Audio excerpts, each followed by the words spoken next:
ये धर्म ध्वज उद्घोष करेगा, सियावर रामचंद्र की, सियावर रामचंद्र की जय सिया राम। उत्तर प्रदेश की राज्यपाल आनंदीबेन पटेल, राष्ट्रीय स्वयंसेवक संघ के परम पूजनीय सरसंघ चालक डॉक्टर मोहन भागवत जी, उत्तर प्रदेश के मुख्यमंत्री योगी आदित्यनाथ जी, श्री राम जन्मभूमि तीर्थ क्षेत्र ट्रस्ट के अध्यक्ष पूज्य महंत नृत्य गोपाल दास जी, पूज्य संत समाज,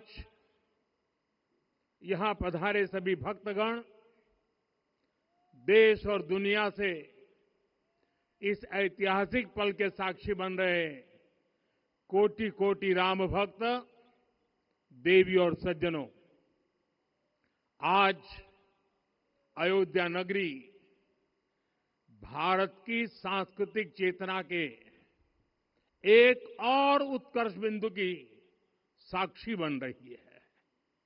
आज संपूर्ण भारत, संपूर्ण विश्व राममय है।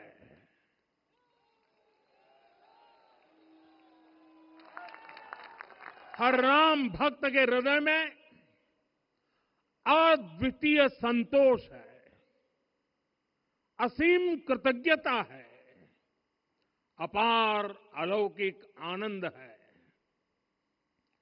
सदियों के घाव भर रहे हैं, सदियों की वेदना आज विराम पा रही है, सदियों का संकल्प आज सिद्धि को प्राप्त हो रहा है। आज उस यज्ञ की पूर्णाहुति है जिसकी अग्नि 500 वर्ष तक प्रज्वलित रही, जो यज्ञ एक पल भी आस्था से डिगा नहीं, एक पल भी विश्वास से टूटा नहीं। आज भगवान श्री राम के गर्भगृह की अनंत ऊर्जा, श्री राम परिवार का दिव्य प्रताप इस धर्म ध्वजा के रूप में इस दिव्यतम भव्यतम मंदिर में प्रतिष्ठापित हुआ है। और साथियों, ये धर्म ध्वजा केवल एक ध्वजा नहीं, ये भारतीय सभ्यता के पुनर्जागरण का ध्वज है। इसका भगवा रंग, इस पर रचित सूर्य वंश की ख्याति, वर्णित ओम शब्द और अंकित कोविदार वृक्ष राम राज्य की कीर्ति को प्रतिरूपित करता है। ये ध्वज संकल्प है, ये ध्वज सफलता है, ये ध्वज संघर्ष से सृजन की गाथा है, ये ध्वज सदियों से चले आ रहे स्वप्नों का साकार स्वरूप है। ये ध्वज संतों की साधना और समाज की सहभागिता की सार्थक परिणति है। साथियों, आने वाली सदियों और सहस्त्र शताब्दियों तक ये धर्म ध्वज प्रभु राम के आदर्शों और सिद्धांतों का उद्घोष करेगा।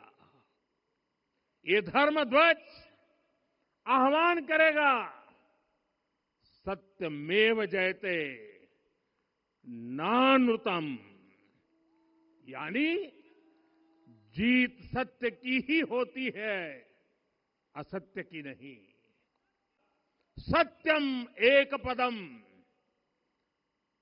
ब्रह्म सत्य धर्म प्रतिष्ठित, अर्थात सत्य ही ब्रह्म का स्वरूप है। सत्य में ही धर्म स्थापित है। ये धर्म ध्वज प्रेरणा बनेगा। प्राण जाए पर वचन न जाहिए, अर्थात जो कहा जाए वही किया जाए। ये धर्म ध्वज संदेश देगा, कर्म प्रधान विश्व रची राखा, अर्थात विश्व में कर्म और कर्तव्य की प्रधानता हो। ये धर्म ध्वज कामना करेगा, बैर न विग्रह आस न त्रासा, सुखमय ताही सदा सब आशा। यानी भेदभाव, पीड़ा, परेशानी से मुक्ति, समाज में शांति और सुख हो। ये धर्म ध्वज हमें संकल्पित करेगा, नहीं दरिद्र को दुखी न दीना। यानी हम ऐसा समाज बनाएं जहां गरीबी न हो, कोई दुखी या लाचार न हो। साथियों, हमारे ग्रंथों में कहा गया है, आरोपितम ध्वजम दृष्ट्वा ये अभिनंदनित धार्मिका ते अपि सर्वे प्रमुच्यते महापातक कोटि भी। यानी जो लोग किसी कारण मंदिर नहीं आ पाते और दूर से मंदिर के ध्वज को प्रणाम कर लेते हैं, उन्हें भी उतना ही पुण्य मिल जाता है। साथियों, ये धर्म ध्वज भी इस मंदिर के ध्येय का प्रतीक है। ये ध्वज दूर से ही रामलला की जन्मभूमि के दर्शन कराएगा और युगों युगों तक प्रभु श्री राम के आदेशों और प्रेरणाओं को मानव मात्र तक पहुंचाएगा। साथियों, मैं संपूर्ण विश्व के करोड़ों राम भक्तों को इस अविस्मरणीय क्षण की, इस अद्वितीय अवसर की हार्दिक शुभकामनाएं देता हूं। मैं आज उन सभी भक्तों को भी प्रणाम करता हूं, हर उस दानवीर का भी आभार व्यक्त करता हूं जिसने राम मंदिर निर्माण के लिए अपना सहयोग दिया। मैं राम मंदिर के निर्माण से जुड़े हर श्रमवीर, हर कारीगर, हर योजनाकार, हर वास्तुकार, सभी का अभिनंदन करता हूं। साथियों, अयोध्या वह भूमि है जहां आदर्श आचरण में बदलते हैं। यही वह नगरी है जहां श्री श्री राम ने अपना जीवन पथ शुरू किया था। इसी अयोध्या ने संसार को बताया कि एक व्यक्ति कैसे समाज की शक्ति से, उसके संस्कारों से पुरुषोत्तम बनता है।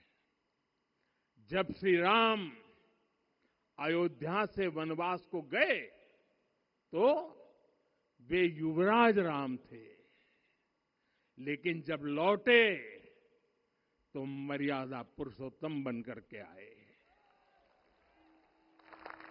और उनके मर्यादा पुरुषोत्तम बनने में महर्षि वशिष्ठ का ज्ञान, महर्षि विश्वामित्र की दीक्षा, महर्षि अगस्त्य का मार्गदर्शन, निषाद राज की मित्रता, मां शबरी की ममता, भक्त हनुमान का समर्पण, इन सब की अनगिनत ऐसे लोगों की महत्वपूर्ण भूमिका रही है। साथियों, विकसित भारत बनाने के लिए भी समाज की इसी सामूहिक शक्ति की आवश्यकता है। मुझे बहुत खुशी है कि राम मंदिर का दिव्य प्रांगण भारत के सामूहिक सामर्थ्य की भी चेतना स्थली बन रहा है। यहां 7 मंदिर बने हैं। यहां माता शबरी का मंदिर बना है, जो जनजातीय समाज के प्रेम भाव और आतिथ्य परंपरा की प्रतिमूर्ति है। यहां निषादराज का मंदिर बना है। ये उस मित्रता का साक्षी है जो साधन नहीं, साध्य को, उसकी भावना को पूजती है। यहां एक ही स्थान पर माता अहिल्या है, महर्षि वाल्मीकि है, महर्षि वशिष्ठ है, महर्षि विश्वामित्र है, महर्षि अगस्त्य है और संत तुलसीदास है। रामलला के साथ साथ इन सभी ऋषियों के दर्शन भी यहीं पर होते हैं। यहां जटायु जी और गिलहरी की मूर्तियां भी है, जो बड़े संकल्पों की सिद्धि के लिए हर छोटे से छोटे प्रयास के महत्व को दिखाती है। मैं आज हर देशवासी से कहूंगा कि वो जब भी राम मंदिर आए तो सप्त मंदिर के दर्शन भी अवश्य करें। ये मंदिर हमारी आस्था के साथ साथ मित्रता, कर्तव्य और सामाजिक सद्भाव के मूल्यों को भी शक्ति देते हैं। साथियों, हम सब जानते हैं हमारे राम भेद से नहीं, भाव से जुड़ते हैं। उनके लिए व्यक्ति का कुल नहीं, उसकी भक्ति महत्वपूर्ण है।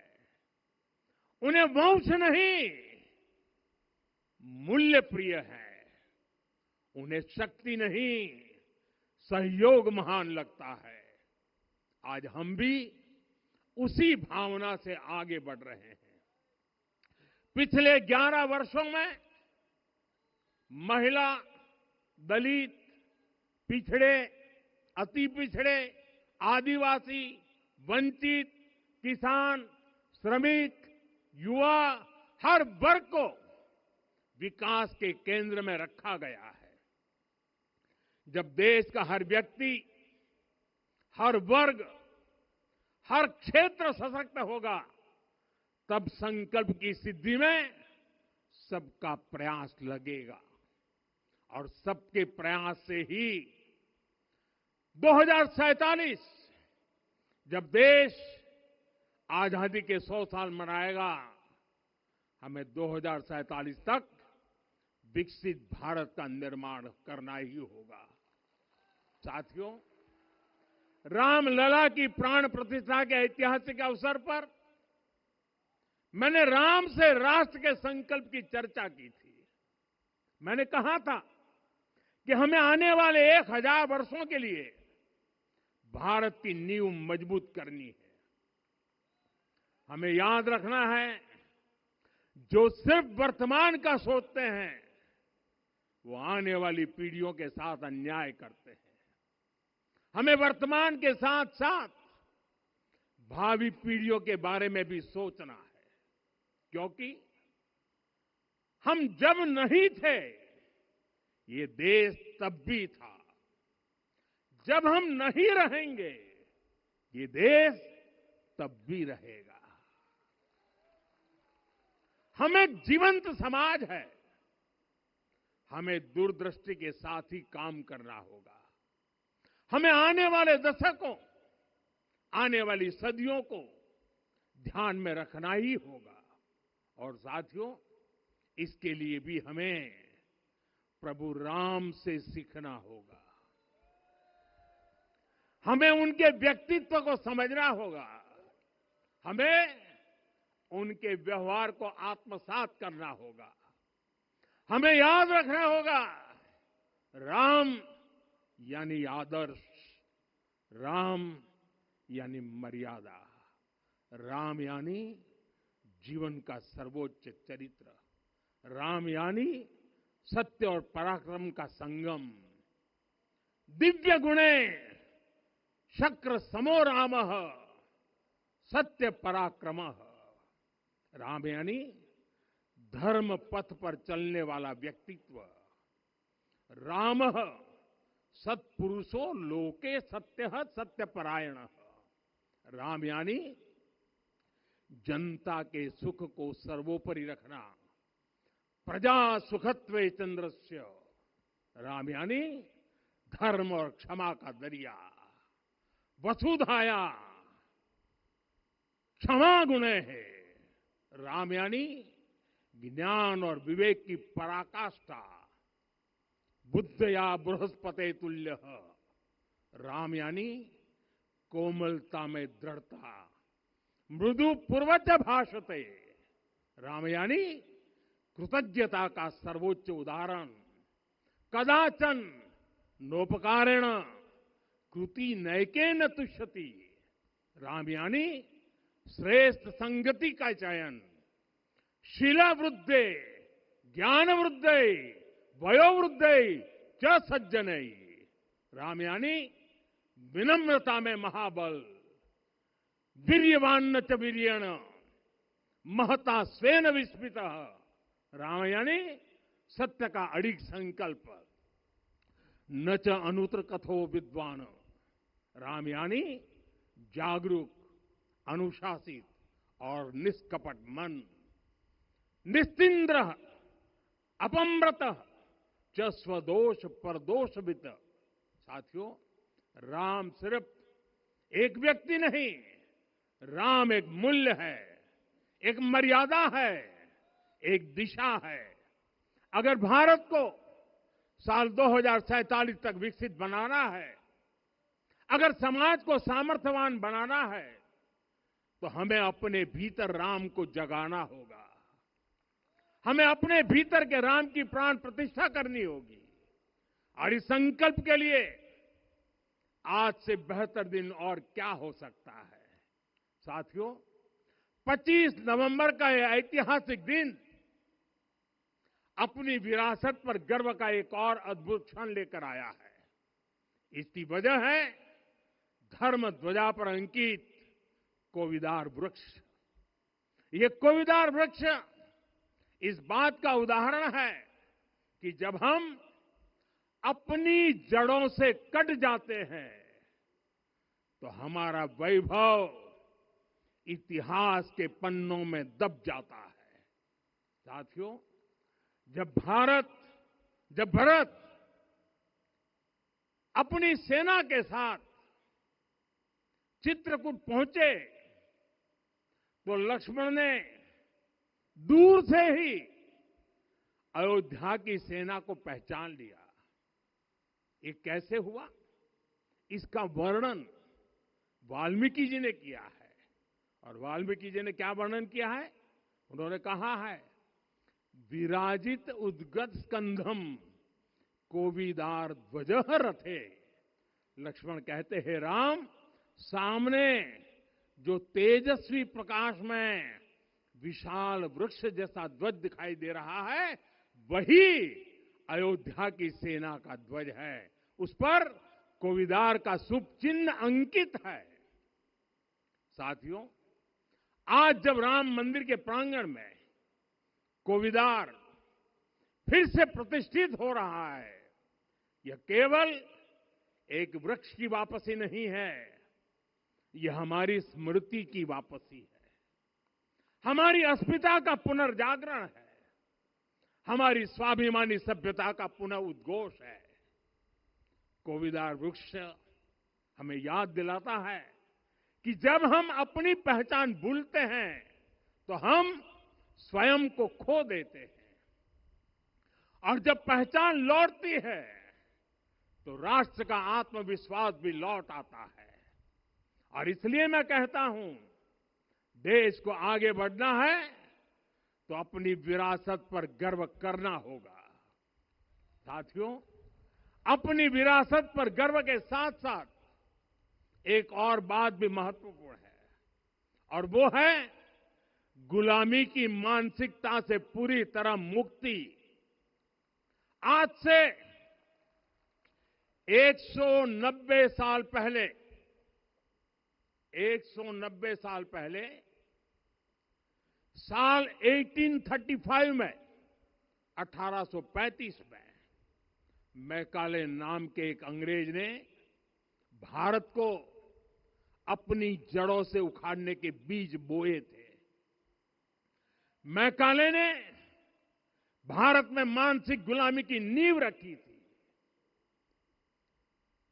10 साल बाद यानी 2035 में उस अपवित्र घटना को 200 वर्ष पूरे हो रहे हैं। कुछ दिन पहले मैंने एक कार्यक्रम में आग्रह किया था कि हमें आने वाले 10 वर्षों तक उस 10 वर्षों का लक्ष्य लेकर चलना है कि भारत को गुलामी की मानसिकता से मुक्त करके रहेंगे। साथियों, सबसे बड़ा दुर्भाग्य यह है कि मैकाले ने जो कुछ सोचा था उसका प्रभाव कहीं व्यापक हुआ। हमें आजादी मिली, लेकिन हीन भावना से मुक्ति नहीं मिली। हमारे यहां एक विकार आ गया कि विदेश की हर चीज, हर व्यवस्था अच्छी है और जो हमारी अपनी चीजें हैं उनमें खोट ही खोट है। साथियों, गुलामी की यही मानसिकता है जिसने लगातार यह स्थापित किया। हमने विदेशों से लोकतंत्र लिया। कहा गया कि हमारा संविधान भी विदेश से प्रेरित है, जबकि सच ये है कि भारत लोकतंत्र की जननी है, मदर ऑफ डेमोक्रेसी है। लोकतंत्र हमारे डीएनए में है। साथियों, अगर आप तमिलनाडु जाएंगे तो तमिलनाडु के उत्तरी हिस्से में उतिरमेरूर गांव है। वहां हजारों वर्ष पहले का एक शिलालेख है। उसमें बताया गया है कि उस कालखंड में भी कैसे लोकतांत्रिक तरीके से शासन व्यवस्था चलती थी, लोग कैसे सरकार चुनते थे। लेकिन हमारे यहां तो मैग्ना कार्टा की प्रशंसा का ही चलन रहा। हमारे यहां भगवान बसवन्ना, उनके अनुभव मंटपा की जानकारी भी सीमित रखी गई। अनुभव मंटपा यानी जहां सामाजिक, धार्मिक और आर्थिक विषयों पर सार्वजनिक बहस होती थी, जहां सामूहिक सहमति से निर्णय लिए जाते थे।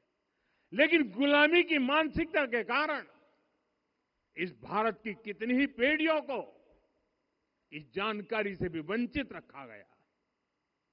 साथियों, हमारी व्यवस्था के हर कोने में गुलामी की इस मानसिकता ने डेरा डाला हुआ था। अब याद करिए, भारतीय नौसेना का ध्वज सदियों तक उस ध्वज पर ऐसे प्रतीक बने रहे जिनका हमारी सभ्यता, हमारी शक्ति, हमारी विरासत से कोई संबंध नहीं था। अब हमने नौसेना के ध्वज से गुलामी के हर प्रतीक को हटाया है। हमने छत्रपति शिवाजी महाराज की विरासत को स्थापित किया है। और ये सिर्फ एक डिजाइन में बदलाव नहीं हुआ, ये मानसिकता बदलने का क्षण था। ये वो घोषणा थी कि भारत अब अपनी शक्ति अपने प्रतीकों से परिभाषित करेगा, न कि किसी और की विरासत से। और साथियों, यही परिवर्तन आज अयोध्या में भी दिख रहा है। साथियों, ये गुलामी की मानसिकता ही है जिसने इतने वर्षों तक रामत्व को नकारा है। भगवान राम अपने आप में एक वैल्यू सिस्टम है। ओरछा के राजा राम से लेकर रामेश्वरम के भक्त राम तक और शबरी के प्रभु राम से लेकर मिथिला के पाहुन राम जी तक भारत के हर घर में, हर भारतीय के मन में और भारतवर्ष के हर कण कण में राम है। लेकिन गुलामी की मानसिकता इतनी हावी हो गई कि प्रभु राम को भी काल्पनिक घोषित किया जाने लगा। साथियों, अगर हम ठान लें अगले 10 साल में मानसिक गुलामी से पूरी तरह मुक्ति पा लेंगे और तब जाकर के ऐसी ज्वाला प्रज्वलित होगी, ऐसा आत्मविश्वास बढ़ेगा कि 2047 तक विकसित भारत का सपना पूरा होने से भारत को कोई रोक नहीं पाएगा। आने वाले 1000 वर्ष के लिए भारत की नींव तभी सशक्त होगी जब मैकाले की गुलामी के प्रोजेक्ट को हम अगले 10 साल में पूरी तरह ध्वस्त करके दिखा देंगे। साथियों, अयोध्या धाम में रामलला का मंदिर परिसर भव्य से भव्यतम हो रहा है और साथ ही अयोध्या को संवारने का काम लगातार जारी है। आज अयोध्या फिर से वह नगरी बन रही है जो दुनिया के लिए उदाहरण बनेगी। त्रेता युग की अयोध्या ने मानवता को नीति दी। 21वीं सदी की अयोध्या मानवता को विकास का नया मॉडल दे रही है। तब अयोध्या मर्यादा का केंद्र थी, अब अयोध्या विकसित भारत का मेरुदंड बनकर उभर रही है। साथियों, भविष्य की अयोध्या में पौराणिकता और नूतनता का संगम होगा। सरयू जी की अमृत धारा और विकास की धारा एक साथ बहेगी।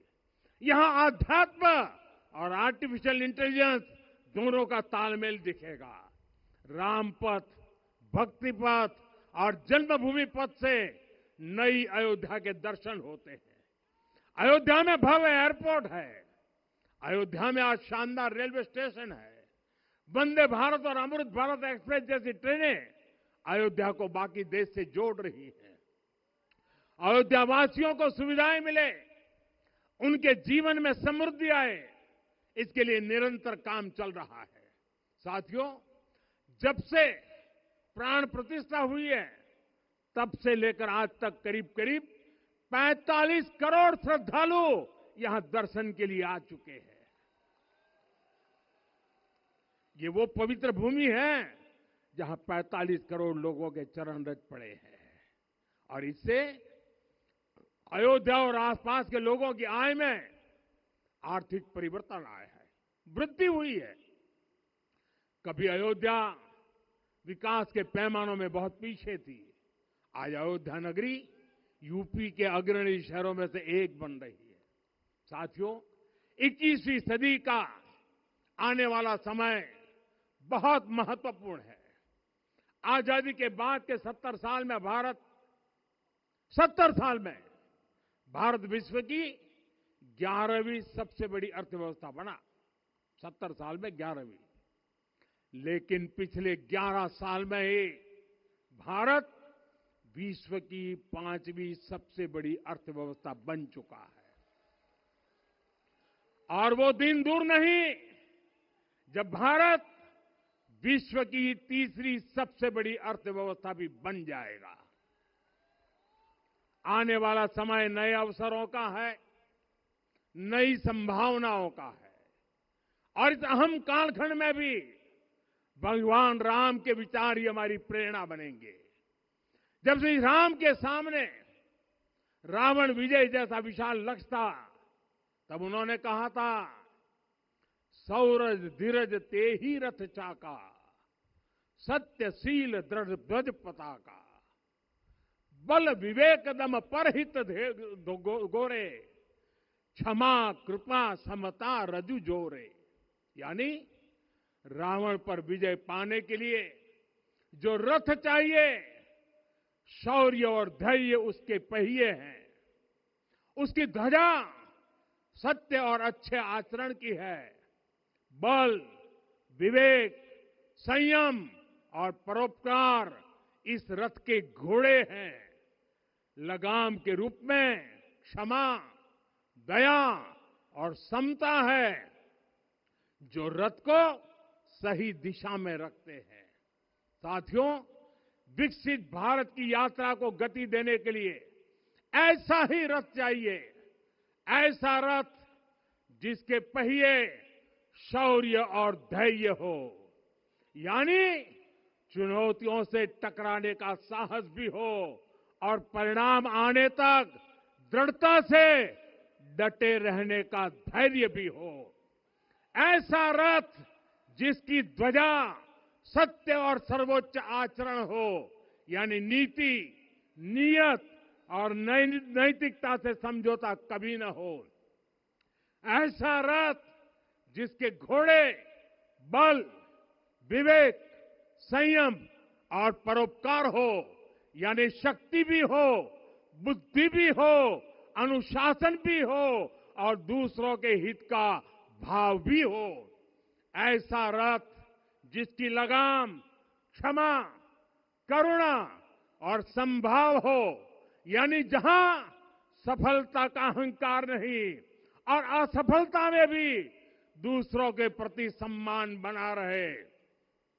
और इसलिए मैं आदरपूर्वक कहता हूं, ये पल कंधे से कंधा मिलाने का है, ये पल गति बढ़ाने का है। हमें वो भारत बनाना है जो राम राज्य से प्रेरित हो, और ये तभी संभव है जब स्वयं हित से पहले देश हित होगा, जब राष्ट्र हित सर्वोपरि रहेगा। एक बार फिर आप सभी को बहुत बहुत शुभकामनाएं देता हूं। जय सिया राम, जय सिया राम, जय सिया राम।